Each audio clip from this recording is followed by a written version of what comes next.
Hey there, Bible buddies. I've got another review for you today. And if you notice, I didn't say Bible because this is not a Bible. It is something that I am excited to review. It is something that is used by people who use the Bible, but it's definitely not a Bible. It is very useful, and it does have a very, very loyal fan base to the people who've used it and have sought it out. It's kind of a, I guess it's a rare bird technically because it's long out of print. They stopped producing it, and I only found it because I had kind of heard about it through the grapevine. And so I had known that it like existed and was out there, but I didn't really, I hadn't really ever seen one, right? Every once in a while, somebody might post like a picture or two of it. And I was like, oh, that's pretty neat. But you couldn't find them anywhere. Every once in a while, they pop up on eBay, but people would want like $300 for them. It was outrageous because I had heard in another review, because I watched another review of it, I had heard that apparently when they first came out, it was like you could buy two for $60 essentially. And now that is not the case. People are posting them on eBay for like $300. So I guess if that's what you want to do, then that's what you're going to spend. But I did not pay that much. I got very lucky in that, one day I was scrolling through eBay and boop, it popped up. There was one seller that had two of them listed, and within each listing, they had 2 copies for sale on each. And I noticed that as the days went on, he just kept reposting them over and over and over again. He or she, I'm not sure. But they kept reposting them over and over again. So, I posted it to the Facebook group. Again, if you guys aren't a member of the Everything Bible's Facebook group, I would recommend you join because for this exact reason, if you're interested in this, you would have known about the deal and you could have purchased it. And so I posted it on the Facebook group and like people went nuts because of the price was amazing, right? It wasn't quite what retail was originally. He wasn't selling them 2 for $60, but it definitely wasn't $300. It wasn't anywhere near $300. So I think a bunch of people from the Bible groups bought like multiple of them because apparently this seller had a bunch of them. If I had to guess, I would say that they were probably seconds, only because they were all open box. And mine, the one that I have, has a little bit of a weird thing. I'll show it to you guys. It doesn't make it unusable, and it's not something that would drive me crazy. I know some people might drive crazy, but certainly not me, and it doesn't affect the functionality of it all. But he had a whole bunch of them to sell, or she had a whole bunch of them to sell. So they were selling it for relatively inexpensively, thankfully. So I was able to get one. I know a few other people were able to snag some. So definitely an awesome find. You're probably wondering what I'm talking about and saying, Rusty, just get on with it already. I know. I'm sorry. I'm long-winded. You guys know this about me. Let's go ahead and take a look. So what I have for you today is, man, look at that. If you guys know what this is, you're probably excited right now. Actually, no, come to think of it, it might be in the thumbnail already. Maybe I'll have to do something like super secret squirrel with the thumbnail. So I won't give it away because I had all this build up. And if it's in the thumbnail, you're going to know already. Forget it. All right. So this is the JOT Bible Life-Notes. Obviously, as you can see, there's their website. It's defunct, so I wouldn't even bother looking it up. And then there's the company JOT Publishing LLC, and then the ISBN number, which you can still obviously use to like search eBay and probably scour a few like used book sites. Maybe you'll find one. I don't know. This box. Well, let me show you the other side. There's looks like the item number. Right, the original item number, and then the name, and it was new, I guess. I don't know, maybe they had some used editions, I don't know, or secondhand editions. But back to it, this box is like an absolute diesel tank. It's a 2-piece box, right, and it's just white lined on the inside, nothing crazy, but it is like mega thick. This could probably hold like, I don't know, maybe like a 40-pound adult. It's I don't know. It could hold something super heavy. Like, this is a diesel box. I wish all Bible boxes were this sturdy. I would very much appreciate that. Bible boxes have, for the longest time, just eluded me. I have the hardest time finding Bible boxes. I know I did a video on about purchasing mailers, but mailers just, they look so cheap. I'm looking around at them now. They look cheap. I mean, they're better than nothing. They keep the dust off my Bible. But like, I wish all Bibles had like these nice things. I mean, this is just diesel. I can't, it's got to be like 1/8 of an inch thick. Yeah, I got the ruler here. It's got to be like 1/8 of an inch. Like it's a very diesel box, right? So kudos on the box design, JOT Bibles, wherever you are, if you're watching this video, I highly doubt it. So here we go, the JOT Bible. Now, again, I wouldn't call it a Bible only because, it's not the entirety of the biblical text. And when we get into it, you'll see what I mean by that, but I'll save it for when we get into it. Now, this edition was done in a genuine leather, and it is a very, very, very nice leather, very nice leather. So go ahead and take a look. And it just has a lot of nice features for what it is, right? So it's got perimeter stitching, which is awesome. You can see that nice, very tight grain, very small grain of the leather. And look at this spine. I mean, this spine is nice, right? It's got these humongous, look at these huge raised hubs, right? 1, 2, 3, 4, 5 of them. And they're massive and they're really sticking out there. Just great hubs. I wish everybody would do hubs like this.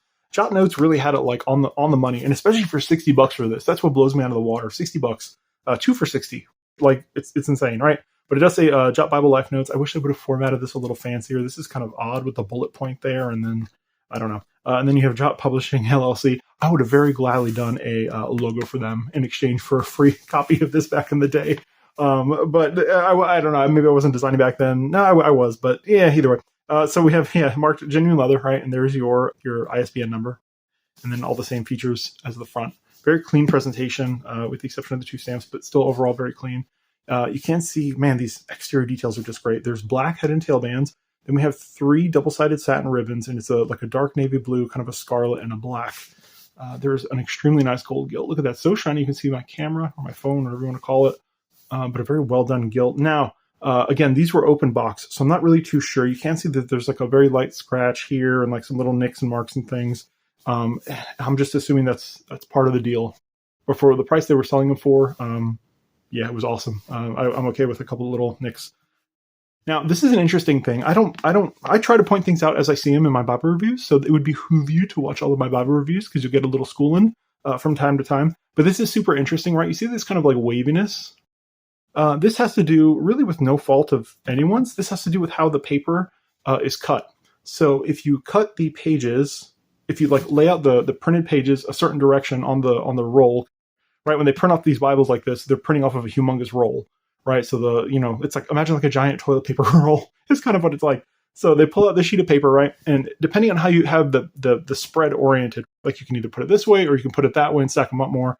But for Bibles that are going to get gilt, you want to do it a certain way. And ideally, this is where you'd have this sort of phenomenon happening, would be on the tops and the bottoms, because it's very hard to see, or at least it's not very obvious to see.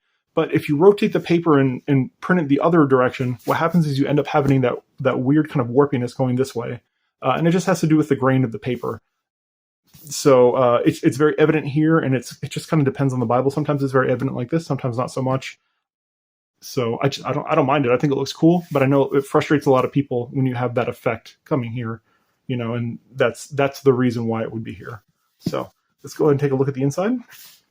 Now this is a synthetic paste down. And I don't mind. I mean, I guess that's kind of a miss. It could have been an edge line, but synthetic paste down is fine. It does not appear to be reinforced. I see some tape here, but it doesn't seem like it comes up on the book block, and it doesn't feel like it either. So maybe not reinforced. So maybe a good rebind candidate at some point. You can see the corner work, and this is what I was talking about. This is my issue on this particular Bible. So you can see this paste down. It's kind of like a synthetic kind of leather look. It has like a very, very light kind of grain pattern to it. Kind of nice for what it is. But you can see how far it comes over. I mean, like right here on the edge, it comes like literally right to the edge of the actual like cover itself. So I'm guessing the Bible was maybe pasted in just ever so slightly crooked, because down here there's a little bit more wiggle room.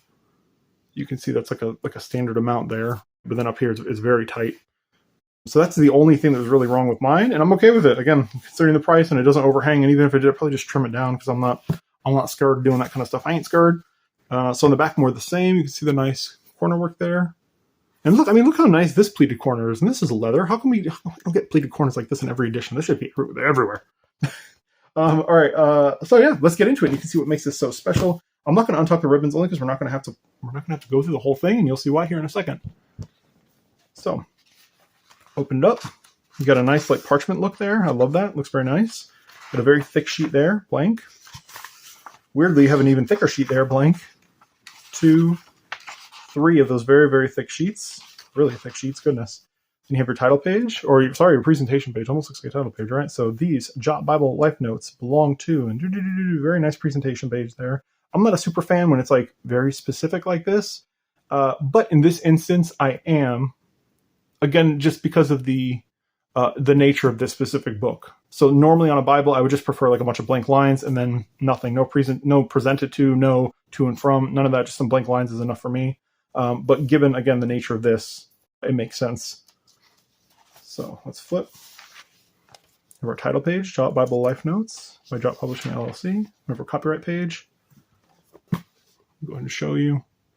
And it's weird because, look, I mean, it's copyright 2015. It's not like this is a super old edition, so I don't know what happened. Maybe they just priced them too low, and they sold them. They didn't make enough money on on the first or second run, however many runs they did. That's the only thing I could think. Now, you can see here that it does use the NASB text of the 95, so that's one thing to note. And you can see there some of that NASB text.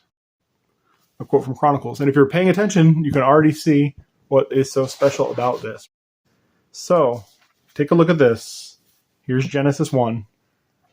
Now this is insane. So if you guys just watched, I say just, but in terms of me recording, I did a video on some sermon notebooks. And the idea behind sermon notebooks is because you're a copious note taker or you're going to be taking a lot of notes and that sort of thing.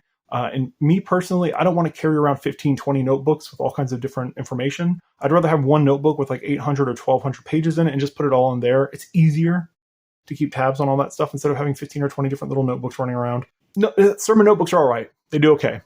Considering all the other options that are out there, sermon notebooks are great. This one ups it. This might even 2 or 3 up it. So let's take a look at exactly what this is. So at the top of the page, we have Genesis 1, and then you have the page number 1, and then you have right there, you can see the range. So it says 1 through 24. And if you notice, it's essentially just a whole bunch of lines going all the way down the page. And then you have your verses right there, your verse references. So 1, 2, 3, 4 goes all the way down to 24.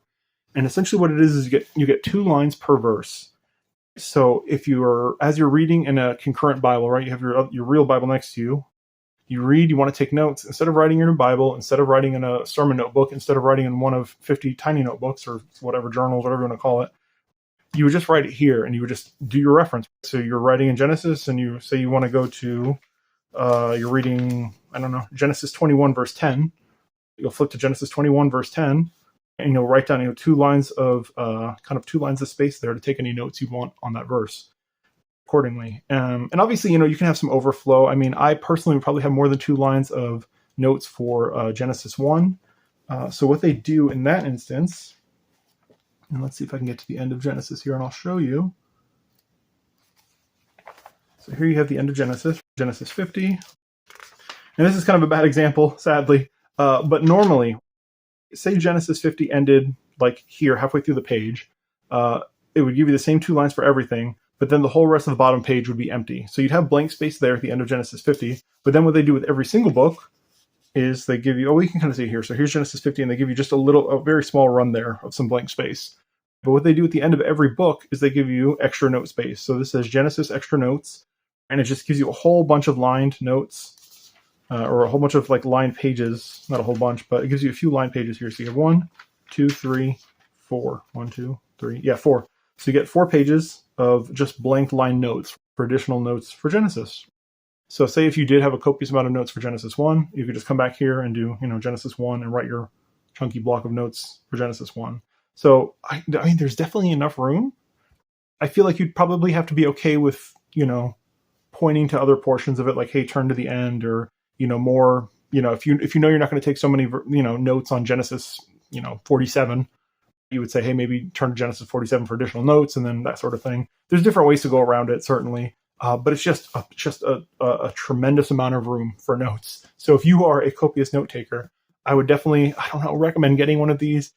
Maybe, I can't even say maybe, that guy, I don't know if he's going to be selling more of these or what, but certainly, eBay's always a good spot to just kind of scroll through every once in a while and see what you find. I would have never found this had it not just been for a random looking on eBay. So, and I guess that technically goes for like the majority of my Bibles, but so let me get you some, measurements of the inside. And I know normally I don't do this, but I feel like it's kind of relevant. Here's a Sharpie, right, for reference. But the lines are, let's see, it's like 4 3/4 of an inch wide. And then between each line, let me see here. I'm getting in the way of my ruler. Wow. Yeah, the lines are kind of tight. It's like 1, 2, 3, 4. It's like 1/8 of an inch between each line. So you have like 1/8 of an inch of space between each line. It definitely feels tighter than like a college rule, but it doesn't feel like unbearably small for me. I know sometimes you see like some of these line things are like teeny tiny, you're having to like microscopically write. But I would certainly prefer, tighter like this, just because it'll make you write smaller and you'll be able to get more notes into an area. So I certainly don't mind the fact that, it's only 1/8 of an inch of space in between. So let's kind of chunk through a couple spots here and there. I don't want to take my ribbons out because I just don't feel like doing it. But, I'll kind of show you a few spots. And I haven't written in it yet. I don't know what I'm going to do with this, to be honest with you. I really don't know because I already have a couple Bibles started where I'm taking notes. So I don't know what I'm going to do. I really don't, but I'm gonna figure something out. Figure something out at some point, and I would love to use this. But here we can see at the end of Song of Solomon, shoom, we have a ton of extra space here. And the cool thing is there is ever so slightly a little bit of show through. So even though there's no actual lines here in this space, you can see the lines from the opposite side of the page. So it'd still be very easy to write and kind of follow those lines. You're not going to be like writing like that, like a Hollywood signature or anything, going halfway up the page as big as it can get. So there is that benefit. I'm trying to think. The paper is... I got to try and remember to talk about the paper more often. I feel like I always forget that, and it's fairly important, especially in this sort of thing. The paper is nice and thick. Again, I really wish I knew how to measure GSM, so I can give you guys an accurate reading. But it feels like a mid-30s, maybe a 36 GSM. It does feel like a very nice paper. And it is not... It's smooth, but it's not like super smooth. It's not like Cambridge smooth. I know I've mentioned that a few times. For me, Cambridge paper is way too smooth. This is not quite as smooth as Cambridge paper, but it's still fairly smooth. All the print is fairly dark. I did notice as I was flipping through it, there's a couple places where it gets a little light, but it's not like it's unusable. So I wouldn't think that it would be a problem. What else do I want to talk about? Show through, again, I haven't written it, so I'm not really too sure. As far as show through from the reverse side, I think that's a minimal concern. I mean, I know you can see a little bit here. Hosea 4, it looks like. So I know there is, there obviously is a little bit of show through, but I think a bigger concern is going to be show through with your writing utensil, obviously. But I would imagine if you're using something like a Pigma Micron 005, you're probably not going to have any issues. And to be honest, coming from me, it's kind of a moot point because one of the Bibles that I write in has absolutely atrocious paper, and it still doesn't bug me. I still just take notes. But then again, I don't really write notes to come back and reference them or write notes for like the benefit of my son to read my notes. I write notes because it aids me in learning to write down the information. It's just another way that my brain is like forced to process the information. So even if I don't come back and review my notes, just the actual process of writing it down is what helps me, which is why I write notes.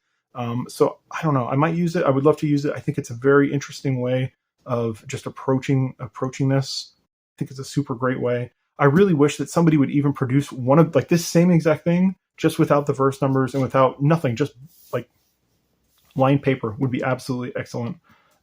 Just blank line paper, or not blank line paper, but just, lines only on the page. I think that would be super awesome. And I think a lot of people would really appreciate that. And I mean, even if it looked like the same exact like look and form and function, like the leather and everything else is chef's kiss. So nice. Super good. As far as the paper color goes, it is, I don't know. It's kind of a bone colored paper, not quite like ultra white or anything like that. It doesn't have a blue cast or anything. It's got an ever so very slight yellow tint to it, but very minimal. It looks, it's a very nice paper. It's just a very nice paper overall. So let's get to the end. I don't think that there's anything back here.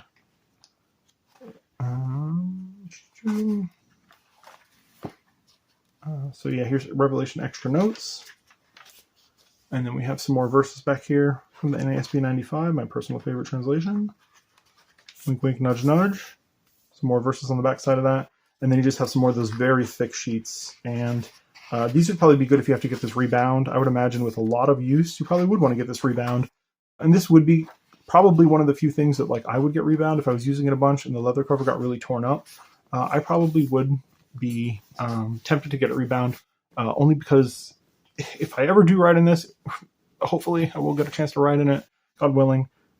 It will be probably something that I would reference, just given the fact that it has the verses to reference, which makes it very easy overall to just kind of go back to that section and figure it out, or figure out, where my notes are in a fairly easy manner. So I would imagine it'd be something that I'd be referencing a lot.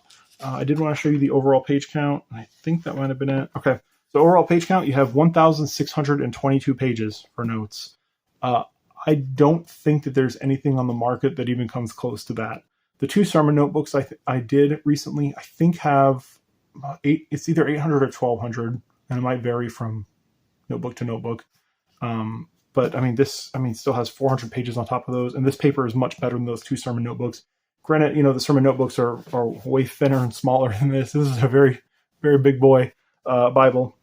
So I guess those other two might be a little more like portable. If you're going to take them to like Sunday school, or you're going to take them to to preach from or something like that, they'd be useful. Again, more portable. And this might be best best left for like a desk, right? And here's my main notes, right? My main biblical notes. So let me get you guys some exterior measurements. It comes in at just about 9.5 inches tall. So it is, it's like a full-size Bible by a little over 6.5 inches wide. And it is a chunky one. It is like 1 7/8 thick. So definitely a big heavy-duty Bible. It's probably about the same size as I'm looking at it now, like as the Judge. If you guys know what that is, probably about the same size. It's very hefty, very hefty. It's a big boy. I would have grabbed both of my sermon notebooks, but I really need to organize my room better. Things are just way out of sorts. So I grabbed one of the sermon notebooks. And if you guys want to see a comparison between the two, obviously go watch my sermon notebook video. But at least this will give you a comparison between one of the sermon notebooks and this behemoth. So you can, it's much bigger, much bigger. And there you go. It's much bigger, it like dwarfs it, which is funny. Again, just given it's going to be, due to the fact that there's many hundreds of more pages in the JOT Bible, and then there's, the paper's much better quality. But yeah, much size difference. So let me open them up real quick, and then we'll wrap this up. I always laugh. I'm going to be dying whenever I do the Oxford size comparison between Oxford Bibles. I have one Oxford Bible that's like the size of my 2 fingers, and it's just a New Testament, but it is literally like the size of these 2 fingers. And then I have one, if you guys know what a quarto is, or like a family edition, they're humongous. I'm going to be dying laughing. It's just hilarious to see such size comparisons, personally. All right, but here we go. And if you guys remember, this is the Church Bible Publishers one. And I also had another sermon notebook from local Church Bible Publishers. And if I remember correctly, they were very similar in size, and even as far as like the line spacing goes and that sort of thing. So it should be a good enough comparison for either one that you'd be interested in. Let me show you a comparison between the pages. So definitely there's many, many more lines in the JOT notebook versus the kind of just the sermon notebook from the other one. So that's going to be your main comparison there. And again, you saw the size comparison. It's pretty extreme. Let me see if you can see the paper difference, the paper color difference in the two. The JOT Notes Bible is definitely like a yellow color in comparison to this. And one of my complaints about this is the Church Bible Publishers. One of my complaints was that there is kind of a blue cast here. You can see it in the gutter fairly well. And the paper itself does kind of have a little bit of a blue tint to it. And I do not like that. I don't like blue paper. It's one of my pet peeves as far as Bibles are concerned, or, other written things. So, Bible buddies, questions, comments, concerns, please feel free to leave them down below. If you could comment, subscribe, all the cool YouTube stuff. Until next time, Bible buddies. Bye.